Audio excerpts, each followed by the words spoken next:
So I'm going to introduce the next speaker, who was the team leader for Keller Williams of San Carlos Keller Williams. And he and I got to know each other 20 years ago at RE/MAX. And he was like some mad scientist for the Navy. I'll let him explain that. Guy's super smart. And everyone loves Sean. And he's built a huge business, sold a ton of real estate.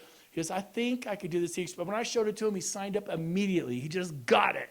Okay, maybe not. Anyways, so there's hope for you. But one of my best buddies in the world, I absolutely love and respect him. Sean Work, everybody.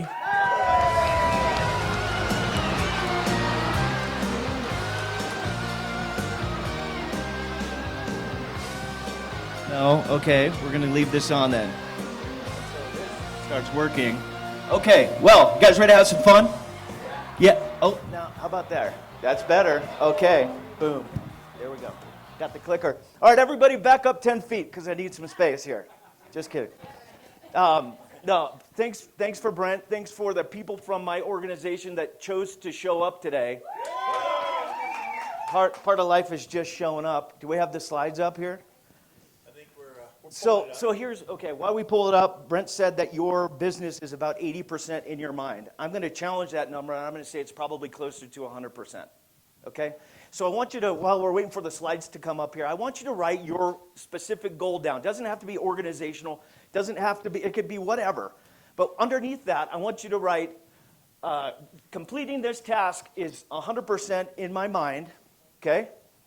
And then I want you to ask yourself, what are the 3 reasons that I'm either not taking action to meet that goal? Why are you not taking action to meet that goal? Or the 3 reasons that you are taking action. Okay? 3 reasons I'm taking action, 3 reasons I'm not taking action. Because what you're going to find if you do this exercise is that this will bring a breakthrough of a theme to your life. Did you know your life has a theme? The reasons you do things repetitively, the reasons you succeed, the reasons maybe sometimes you fail. Okay? So take a moment while we're waiting for the slides. Are we getting the slides up? Are we good? Oh, that's me. Okay.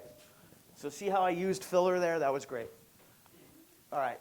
So, no, there. Okay, let's go back here. So, sorry guys. There we go. Okay, what's your goal? It could be any goal. Underneath that, you're going to write 100% of me completing this goal is in my mind.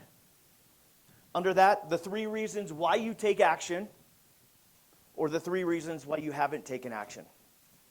And then put a theme under that, put a theme, colon, thanks, yeah, let's get rid of that. Put a theme, colon, and then as you go home and as you're thinking about this, why aren't you taking action? Why are you taking action? What is that theme? What you're going to find is that theme holds true probably, there's some connecting tissue between all of those 6 items. And what you're going to find is you're going to come up with a theme in your life. I'm a survivor. You know, I like education. I like freedom. Nobody tells me what to do. Okay? All right. So let's get started. Let's have some fun before we go. What I want to share with you is we committed in our organization to do a high-end lunch and learn each month. And what I've done is I've started this lunch and learn with this topic because it draws people in. It's a conversation that starts before, let me share with you the model explained. Okay? So look at these things. How many of us are using Rolodexes anymore? Raise your hand if you use a Rolodex. How about video cameras? How many remember you have mail? Anybody have an AOL account right now, by the way? Okay, AOL used to dominate the market. How about a map? What are you guys using now? GPS, right? And how about BlackBerry? Maybe a couple of last holdouts in here. But do you remember how popular BlackBerry used to be? And how many of you have developed film recently for personal photos? Anybody? Okay, so let's keep moving on. There's more. VCRs. How about the penny saver? What do we do now? What do we do now? Craigslist or Facebook Marketplace or whatever. Penny saver used to be a big moneymaker. Phones, long-distance phone call. We were talking about this. Anybody made a long-distance phone call lately? What's that, right? Some of you young people, WhatsApp, maybe, yeah. Okay, and so there's a couple of other examples here. Let's talk about in the retail world. Who remembers Sam Goody? Okay, KB Toys, arcades. What do we do now? We have our streaming technology at home or PS3, CDs, Toys R Us, retail stores closing. My kids didn't even know what a floppy disk was. Okay, why? We have USB drives. We have Dropbox these days. And travel agents, Montgomery Ward's out of business, a company that had been around since 1870. Kmart, gone. Yellow Cab, bankruptcy. Anybody been to a TGI Fridays lately? Okay. You guys seeing a theme here? Do you see a theme, yes or no? Yes. Okay, great. How about checks? Many of us probably use checks, but they're going away. Electronic checks are being replaced by Venmo and PayPal and many of those other types of company. Here's what you need to know. This is July 26, 2022. And this comes from retail and services. We happen to be a service. 139 companies in 2022 have filed bankruptcy. Okay? It's important to know for narrative around a changing model, around where you need to prepare yourself in a business type environment. And then you shut up and you let them look at these. This would be indicative of a lunch and learn. Okay? When you go back and you look at these companies, do you know what they all have in common? These are big companies. Versace, True Religion jeans, Coach purses. What do they have in common? Boom. Brick and mortar. Then we hit this. Okay? What you heard the guy say on the YouTube video earlier was that profit is key, but these companies have so much outgoing on a monthly routine basis, so much overlap. You look at Sacramento, you got 14 Coldwell bankers, all of them have brick and mortar, leases, managers, et cetera, et cetera, et cetera. It's only a matter of time that we move into this arena. We've got LegalZooms and Airbnbs, SiriusXM because you stream radio now. You download. How many of you guys have paid something to be on Facebook lately? Why? Why don't you pay to be on Facebook? It's a platform where they do the advertising for you and you're now the consumer, okay? A different type of business model. But we have Venmo and Netflix, we're streaming, and VRBO or Verbo, and we're streaming music, right? So that's how we're starting the conversation. Just a little bit of a different angle in regards to business. So this is me, and I've done a lot of shit in 20 years, and it's been fun. But I never thought when I joined Remax Gold, after being in the Navy for 6 years, that we would be doing speaking engagements. We would be negotiating international potential opportunities for companies to come over. That we would be coaching. But it's all centered around growth, isn't it? Okay, so that goes back to what your goals are, who you are, what those three things are, and what the theme of your life looks like. Did I hit that, or was that the? So today, we're going to talk about two topics. The psychology of business, and two, third-party validation. Now, these are Casey Jihaz, okay? We had a Tahoe Mastermind last month, and 2 years ago, Casey gave this talk here, if you will, and it blew my mind. And so I'm hoping I can follow in her footsteps and offer you a different way to look at your business, a different identity to understand where your business is right now, and to give you, for both your team, for the business-to-business people that you're trying to bring into your life for referrals, and then for your organization to share with you what a third-party validation call looks like. So let's start here. 5 stages of building a business. Number 1 is startup. And startup is easy, and startup is cyclical. What do I mean by cyclical? People start up over and over and over and over again in our industry. They move from lending to doing real estate to opening up another business. Understand that 95% of people never make it past startup. That's crazy. Across all businesses, across all industries. When we move from startup into growth, that's a 5% decision that those agents have made, I'm going to succeed. Or business owners have made, I'm going to succeed. Things are happening, achievement happens, and then next, there's 3 things that branch out from there. One is, Jesse goes, I'm going to go into advanced growth. This is great. I'm moving in a path that's going to be an empire build. 4, they plateau. And a plateau is just an early death for most businesses. Or 5, they begin to decline. And so Here's what it looks like as a graph or a chart. Okay, sorry, Brent, blocking your. There's 2 blocks you guys are going to hit in business. The first, many of you are trying to start your real estate business up. Many of you are trying to start your organizational business up. Understand where you lie on this graph. You're going to hit this brick where you choose, I'm going to continue to grow, and then after you grow, you're going to hit another brick wall. And you have these 3 choices when you hit that brick wall. I'm going to keep going, I'm going to ride this thing out and be comfortable, or, I'm not going to do anything and we decline. We good with this? Okay, here we go. So this is startup. And how's something feel when you just started up? New relationship, just came to EXP, I'm on a new team, you're excited about it, and that's the first step of startup. The second is you go, what do I need to learn? Who do I need to talk to? What do I need to know? And that becomes, this frantic energy that moves into a form of anxiety. And if you're not anxious, you're probably not listening to your emotions. Okay? The topic of the conversation is what is today, really, from a psychological perspective is, what is the true theme of your life? If it's helping people, you're going to do great in real estate. Okay? But also, it's understanding, are you trying to mask your emotions? Because if you're trying to mask your emotions, you're never going to get to the root cause of why you do or you don't do things. That makes sense? It's a profound thought process. I could be up here and I could tell you a million listing tactics and techniques and organizational tactics and accountability and checklists and all that stuff. Are you going to do them? Why? Why not? What's the theme around those?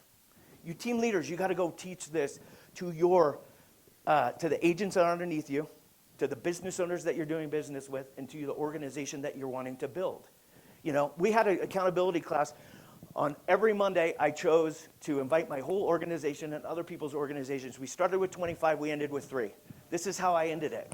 I said, those people, they don't know who they are. And me telling you, just like if you're out of, overweight, out of health, me telling you, here's how to get healthy. Diet, exercise, whatever. Is that driving you to do it? No, why? Because there's an internal blocker that says, this is why I do things, and this is why I don't do things. You guys got to tap into that. Amongst everything you hear today, I think that's a profound idea. However, we get back here. After anxiety, we go, wow, we hit this wall.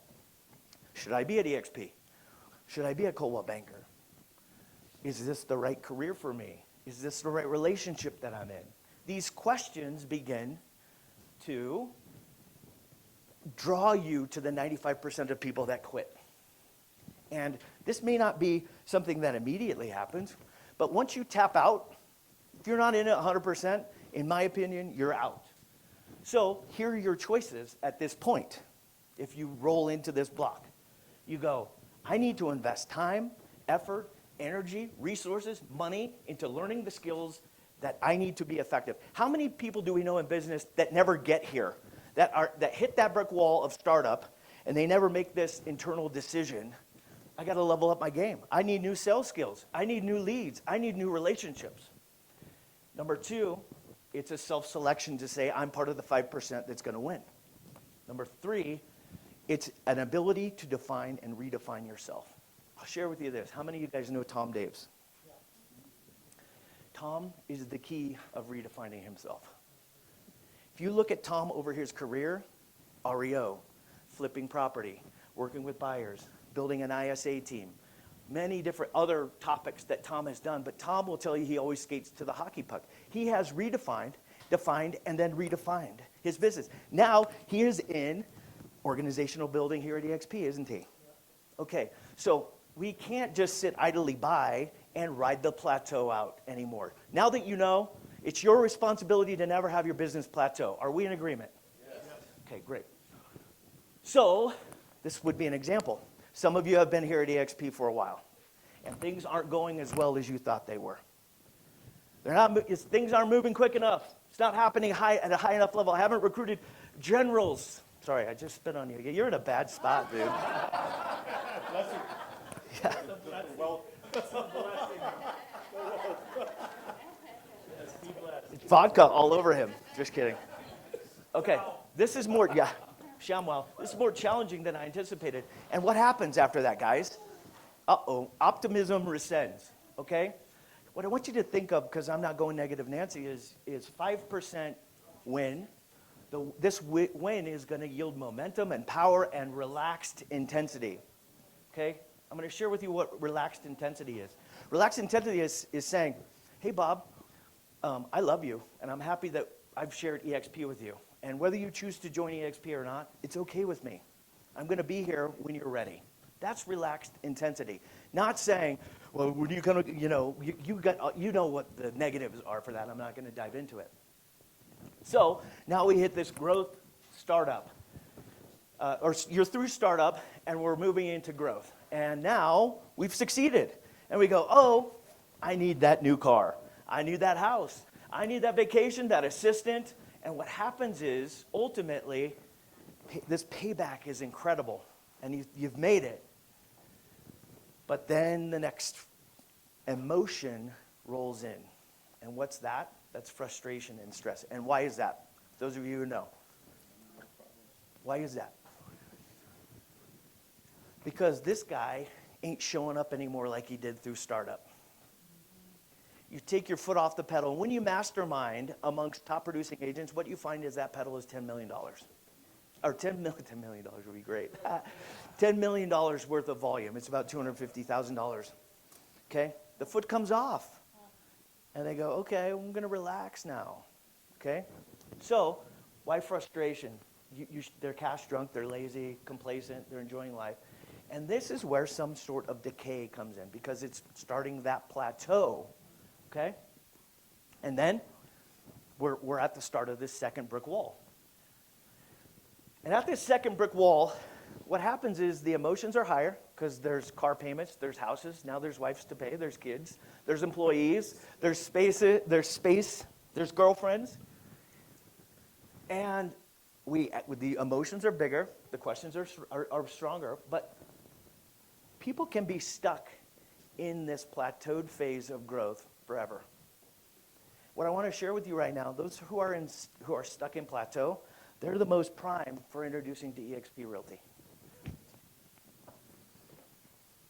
Okay? And I'm going to share with you why. There's no energy and emotion there when you talk to them. Hey, Joey, tell me about what's next for you. Well, I don't know. I'm just doing my 50 deals a year. Oh, I don't know. Oh, you can get emotional, you can get raw with them, but this is what happens. This is where people are open, they're interested. They may be interested, means I have to make a decision. What if you're looking for people who are open to grow, learn, and change? That's who you guys need to be targeting. Okay? People who are open to growth, change, and something new. Okay?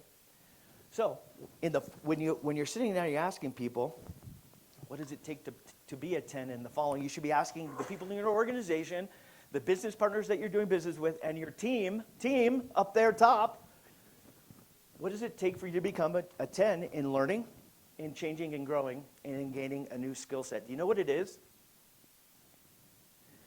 Give me some ideas, because I need participation. What does it take for you to become a 10 in each one of those? A decision. Perfect. So people who are open to the second brick wall of growth, they're in research mode. Okay? Here we go. So going back to advanced growth, two things happen. You're researching, you're finding solutions, possibility, you're trying to find some energy, you're trying to find something new. Here is where Brent Gove got me. It's true. 14 years at KW. Team leader, ALC, chat coach, part owner in a market center. Okay, was that fulfilling me? Take a guess. Walked away after 14 years at KW, you know, with how much wealth from KW specifically? 0. Why? Because it's all on the franchise owners. Guess what? You have a new opportunity. You have an opportunity to grow your own frickin' franchise under the EXP model, okay? So I want to wrap this up by having a self-talk that says, where are you at in this cycle right now? Are you in startup? Cool.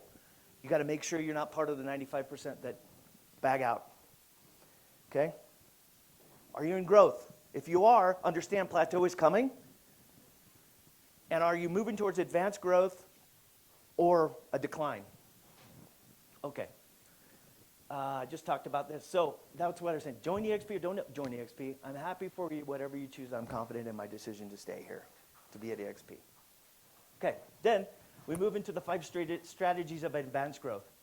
This is where I'm asking you to understand who you are. If you say, I've been plateaued, Sean, what's next? Then you got to make these 5 decisions. You say, identity. Look at your past and understand your life. Who are you? What are you looking for? How are you sharing the theme of you? How are you telling the story of you? This is powerful, guys. This is powerful. It'll help. Hopefully, you'll have some breakthroughs with you. Relationships. Who is around you that's helping you become the next better version of you? Number 3, responsibility. This means this. If you're wanting to be a team leader, if you wanted to grow an organization, you have to invest in your leadership skills. Okay? No doubt about it. Books, coaching, being around other people, because that's in the most of all, what I find is people are looking for leadership. I love the EXP model. It's great. But you're a conduit for that, to open that door up for them to get to EXP. And through your we'll talk about it in a minute, but through your influence and who you are and who you show up as, that helps attract those people to EXP. Agreed? Yeah. Okay, skills. You got to get a new skill set and understand, hey, you guys ever meet with, a lot of small business owners? Small business owners are stuck in this same rut. You go to a CPA, financial planner, accountant, attorney, they're stuck on plateau. If you understand this at a high level, not only can you help your organization, you can help the business partners around you grow, skill up. Next, purpose, okay? Purpose means this. A lot of people say, big why. What's your big why? What's your big why? I love that, kind of, because it's too nebulous for me. Anybody else feel that way? Kind of probably drivers feel that way. So what is your purpose in 2023? Let's break it down there. And let's say, what does that look like? Is it to skill up in what? I want to be a DISC certified coach. I want to be a success coach. You have to have tactical measures to understand the nebulous of what your purpose is. But would you agree, if you implemented these 5 things, if you're currently plateaued in your business, that you probably have some kind of a breakthrough? Yes. Okay, great. How do you use this to overcome these walls of emotions or psychology of business growth? Decide to be the 5% that moves forward into advanced growth and advanced growth. And you have 2 decisions at this time, talking about a decision. Number 1, assuming that you've made it through startup, you have to move towards growth and advanced growth. Or decision B is you continue on your plateau and ultimately decline, especially in a changing market. It's not going to work. We all should be skilling up right now. So here's what I want to leave you in this first part of this conversation is leave today knowing your emotions are a gift. Whoa. What does that mean? If you're feeling guilt because you're doing you're doing the wrong thing or you're not doing the activities, don't mask it. Understand it. Use it to your advantage. Stop masking the emotions because they highlight your life journey. So what I'd like you to do today is make that decision, whether it's in your sales business or whether it's in your organizational business, to get to advanced growth. Skill up, okay? Okay? All right. So Casey said, who woke up today and thought, man, I'm a master recruiter today? Anybody? Good. I love it. So when we talk about this, there's this new word, and we use it all the time, and it's called attraction. You guys have heard it? Attraction. I'm involved in agent attraction. What this really means is that you're hoping to have a great enough brand. People notice what you're doing on Facebook and the pictures that you're taking and stock price at EXP and all this other stuff that's going on here. And that they go, Jay, tell me more about this EXP. How often do you think that happens? 1% of the time. Okay? So if you're out there touting EXP on social media, it's freaking great. Do it. It's marketing. It's advertising. Perfect. Hopefully it's attracting people to your sales business for transacting. But it ain't getting everybody, and it's not getting me to call Jeff going, hey, Jeff, tell me more about EXP. Okay? Recruiting is making it about the other person. Jesse said this earlier, and I'm not going to dive into it because we don't need to rehash that, but I'm going to swing back around about it and talk about it in a minute. You got to be a resource for them. When we go back and we say, if you want to go from startup to advanced growth, you guys got to get some great recruiting skills, understanding the DISC personality, understanding what questions to ask. Skill up, okay? All right, here we go. When somebody, here's the basic truth though. When somebody says, and I hear this all the time, well, I don't like to recruit. I don't want to recruit.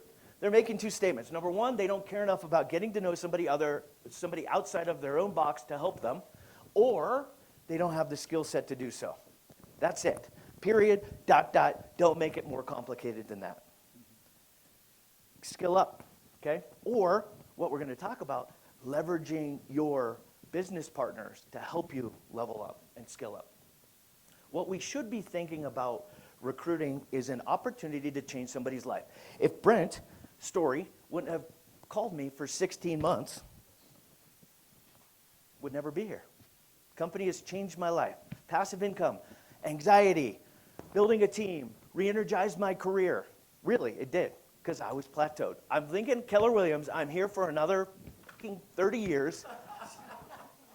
You can bleep that out. And then what? Okay? So thank you, Brent.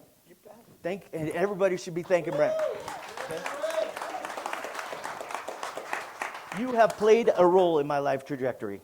Thank you. All right. So, timing. Some of you are thinking, well, maybe I missed the boat. We're just about at 100,000 agent.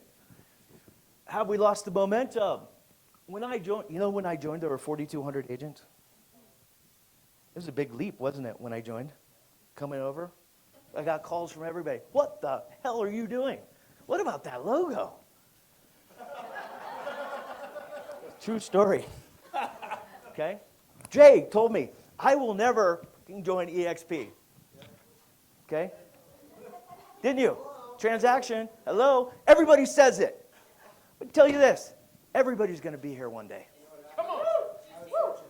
Everybody's going to be here one day because sooner or later the scales are going to tip and everybody's going to believe because the shitty recruiters that recruited them to Coldwell Banker or wherever else who made empty promises, which is why people don't get sold on EXP. Oh, it's bullshit. Right? It's true. Those of you who are listening out there on YouTube, it's true. We just hit 80 and it's on the rise. You might be saying, I missed out. You might be saying, all the mega agents are here, and I missed the boat. And that's your self-talk talking you out of the previous things that we just spoke about. That's it, baby. And Casey shared this. Here's what I wanted you to know about this. If we talked about this from start to finish being 1 million agents, we're right here. We're right here. So the opportunity is massive if you decide to choose and take it. Okay, here's also an idea. When we compress time and energy and effort, that equals massive action. Massive action with a small window of time at a critical moment in time can create a lifetime worth of success. That's what you're seeing right here. Do you understand that? Timing, compressed energy, massive action. That has created this amazing opportunity for all of us. So if you're here right now, you're an early adapter. Okay? That's right. The competition versus EXP. They're franchise models based on agent production. The agent is at the bottom of the barrel. Okay? Everybody, you look at any real estate company, people say all the time, oh, it's a multi-level marketing company. Every real estate company is. With the difference being, the agent's at the bottom of their company. Agent's at the top of our company. Where do you want to be, at the bottom or the top? You want to be revenue sharing off of everybody, right? But the mechanics just aren't the same, Casey says. Meaning if I started today at Remax or I started at EXP, if I took the opportunities that were allotted between stock, Gail said it. She said, I've been here for a year and I got $80,000 worth of stock. I got $160,000 worth of revenue. 4 years ago, by taking that leap, it got me over $1 million in stock. Okay? So, and I'm not saying that to toot my own horn, but if you thought we're at 100,000 agents now, and we're going to 10x that over the next 10 years, what's the opportunity look like for you? Okay? I'm going to stop at that slide because I got like 5 minutes left. Here's what I want to share with you. You guys know about the franchise business models, not just in real estate, across any industry. Across any industry, whether it's retail or food business, do you know what the average franchise owner makes? Anybody? Somebody from my crew. Yes, Xander, that's my boy. Whew, dodged a bullet there. $80,000. Okay, it's actually 75. Okay? What we're saying here is, here's your opportunity, Jeff. You go out, get 5 people who bring 5 people with 0 investment and 0 liability. We're going to give you the chance to net the same amount of money that a normal franchise owner makes for expending a lot of capital up front to run that business. A lot of heartache, a lot of infrastructure. Are you going to take the opportunity to be a franchise owner or to have that same opportunity? That's up to you. 5 and 5. But that's where I want to leave that slide. What? That was powerful. That's powerful. That's why I'm here. I'm trying to bring the heat. I don't want to disappoint the big guy. Okay? And that person we know that one. Here's what you know. We talked about this before. These are how your organizations are built. Attraction, because of who they are, what they've done. I'm attracted to Brent because he's got a big organization. He's powerful in the real estate industry at EXP. It's not predictable. It's not scalable. We're not Brent Gove. Okay? Understand that. Recruiting, it's coaching skills, sales skills, time, effort, and energy. What I'm going to introduce you today is this third-party validation, which is something systematic that you can take to your crew, that you can take to your sales team, and leverage your business partners. We don't use the word upline. Our business partners to help us succeed. And some of you are here. Even in your sales business, you're here. You're sending and chasing, which is weak-ass shit. Okay? You're welcome. Okay, so we want to use one of 3. Here's what this looks like as far as a illustration. When we do a third-party validation, we're sharing with people that we have a team. We're doing our due diligence. Not that we have a team, that we are experiencing a team environment. That what the support looks like, the commitment, and the training and the skills. How? Team. I've got a team of people that I work with that we model the behavior. Due diligence, 5 to 7 exposures before somebody makes the decision, ultimately. It took me 16 months. I think when we talked with Gene last time, it's on average 5 months for somebody to get to the point where they're ready to make it. That may have gone smaller as we continue to scale as a company, or that time period may be smaller. Perspective, everyone has their own experiences here. Brent's experience here is way different than mine. And mine is different than Jay's, who's different than Matt's. But it shows the commitment of the business partner to help you specifically grow. And also, while you're making money or making the connection, you're getting trained. You're building up your sales skills, okay, or your recruiting skills, if you will. Training doesn't work, work trains. If you have a sales team, this is not just in agent attraction, but this is also a sales team. You got to get your butt out and get into the work environment and train yourself and get up and fail, and get up and fail, and get up and fail. That's the best way to win in this industry. We're listening, mirror, and matching. The truth, enthusiasm is great, but for most, it's not enough. But when you couple those with sales skills, you become a different person. So this whole conversation is about providing a skill to you and giving your attractee an experience. And here's what it looks like.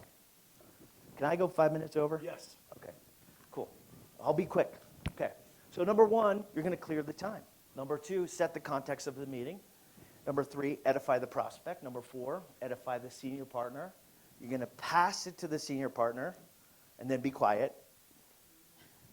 We're going to build rapport and gather agenda, discuss the agenda items, what the next steps are, and the senior partner is then going to edify the junior partner. You can use this for any sales meeting that you have, guys, okay? So, because I only have 5 minutes, I've got to move quick. Number 1, hi, Alan, it's Sean. We had an appointment at noon. I wanted to make sure that now is a good time and that we are clear for the next 30 minutes. Moving on. Here's the importance of this. People operate out of 2 types of emotion, either sincerity or competence. When you're doing that, you're telling them that you care enough about them. You're providing a structure for the conversation. For competence, they know what's next. That's what I'll leave it at. But it's important to do that It may seem insignificant, but it's imperative that you set the time. Number 2, set the context. This is, hey, I'm very grateful to spend an hour together. The purpose of us coming together was for me to introduce my senior partner. Create an experience that satisfies the next level of due diligence. Are you creating an experience for the people that are coming into your business? Or is it just a recruiting appointment? It's got to be an experience. Why? People want to have good experiences over and over and over. People who have bad experiences, guess what happens to them? They go, no, Jay, I met with Sean, and that was not a good experience. He had commission breath. He just cared about me signing up at EXP. Okay? That's the importance, though, of handing this up to the right person in your organization. The other thing I would say is knowing dispersonalities is identify who in your organization, who in your business partner world has the same profile as the agent that you're trying to bring on board and make the connection. Okay? Oh, am I out of time? Okay.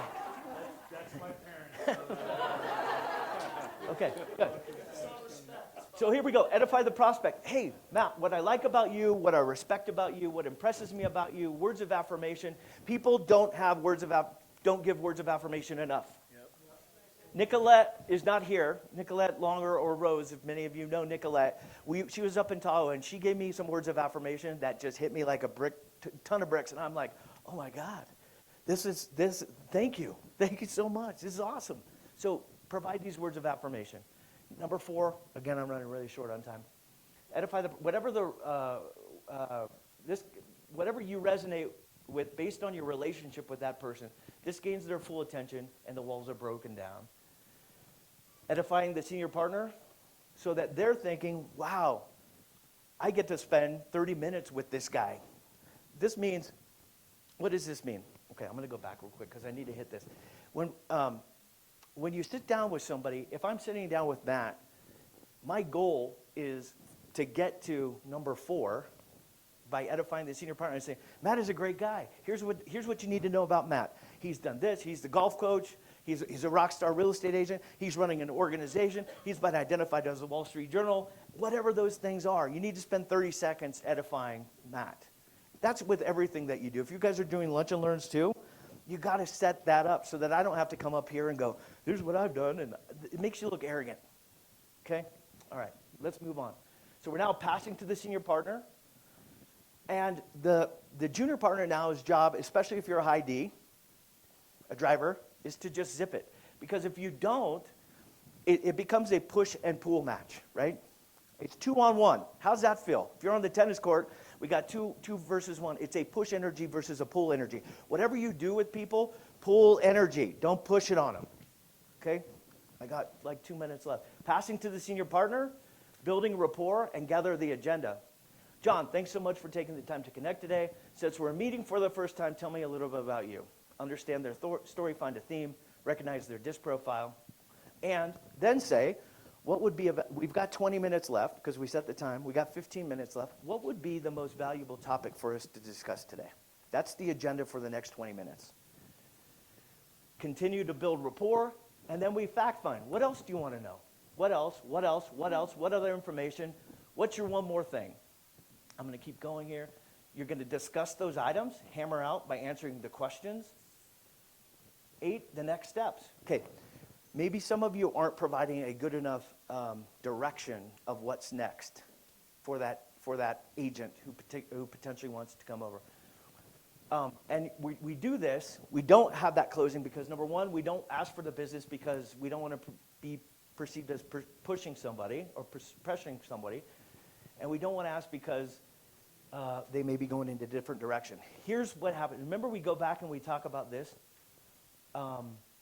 The person who's a consultative or a person who's emotional, if you're not asking these questions, basically what you've said to me is you don't care enough about me that we spent a half an hour together for you to provide an opportunity for me. And for the other person, he says, well, why am I wasting my time 30 minutes with you if you're not going to try and close on me? Understand? Okay. All right. And provide them direction. You may want to hear from somebody else who has a different perspective. You may want to have an experience in the world. You may want to have some detailed information to research. You may want to sign up with the Join app. This promotes a high level of professionalism from you? And can something like this be repeated? That's the key. That's the scalable key to this, right? Next, we wrap this up. Teresa has proven herself in a short period of time to be a market professional with an extreme talent to follow up. You're in good hands with Teresa. Derek is an amazing wealth of knowledge and possesses a vast knowledge of leadership skills. You yourself, by doing this, by wrapping this up, are showing your leadership and you're edifying the people that are working with you and providing these words of affirmation. It's a beautiful marriage. Bottom line, this is a way to systematize your recruiting effort that maintains duplication and scalability. And somebody read this. I really enjoyed working with you because of your diligence and the care that you express for your client. My experience with you is that you are an expert and that you want to stay on the leading edge of what's happening in the profession as it evolves. Am I wrong? There's a platform that's disrupting the industry, and whether or not you participate in it is going to completely change the landscape of the industry. Would you be willing to have a conversation of what that looks like to determine about linking arms with leaders of leaders and be a part of the change, or sit and watch us do it? Can you ask that question? You owe it to them. Brent didn't owe it to me, but because of his due diligence, because me telling him once a month, no way, dude, no coffee, no donuts, no lunch. Finally, when the doors open, when I plateaued, I'm ready. Okay? All right, so this is also what you can say. I'd like to introduce to you an amazing person. What's the next? Brent Gove. What's the next? What 3 times next week would work for you? They say yes. Here's the flow. I'm not going to go through the flow because it's everything we just talked about. The point here being is, do you guys know how many hours go into mastery? Yes. So what would this look like for you to get to mastery? How many appointments would that look like for you? That's what we're working towards. Okay? We're working towards mastery. Do this 200 times. Okay, I'm going to move through this. Here's more reality for your crew. We can help you grow. We can't help you grow unless you put us in front of your people. You guys up there, you listening? Yeah. You need more appointments. Yeah. Me training or talking to you isn't going to help you grow. You, in work mode, is. And I'm willing to invest time and energy in you. In exchange, you need to level up. Okay? And I'll just say for me, it's been about the anxiety relief. Okay? That anxiety, and here's what Casey would say, and I'm not going to pretend, and I know I haven't done a good enough job for Casey, but I hope that what we've talked about today opens up some brain cells and a light bulb. But when you're living with a thumb over you, scarcity, survivability, you're not letting the cream of yourself rise to the top, are you? No, there's too much anxiety, too much other things going on. So this can help you. This revenue share organizational topic can help you. Your own perspective is the very bullshit that may be holding you back. And here's what I'll say. This is last month's revenue share group. Okay? 44 FLAs, 251. Here's what, this isn't about me. Here's what I'll share with you. This is my revenue share, just like Gail said. I'm very transparent for the most part in regards to this. If you total this up, it's about $160,000 from May to May. That's the equivalent of a 4% return on $4 million worth of savings. 4 years, $4 million bucks. You go back here, FLA over 4 years, it's 10 a year. It's not crazy. It's not rocket science. I haven't gone out there, I've been working this business very diligently, but I haven't gone out there and been a rock star, in my own mind at least. 10 this year, over 4 years, gets you $4 million worth of return on savings. Okay, this is an opportunity that you can't pass by. So don't be the person that says, I'm not a recruiter, because again, circling back around, it means you either don't care about other people, which then you're not in a position to be an organizational leader either, or it means you need to skill up. Okay? That's it. Boom. Done. Donezo. All right. Thank you.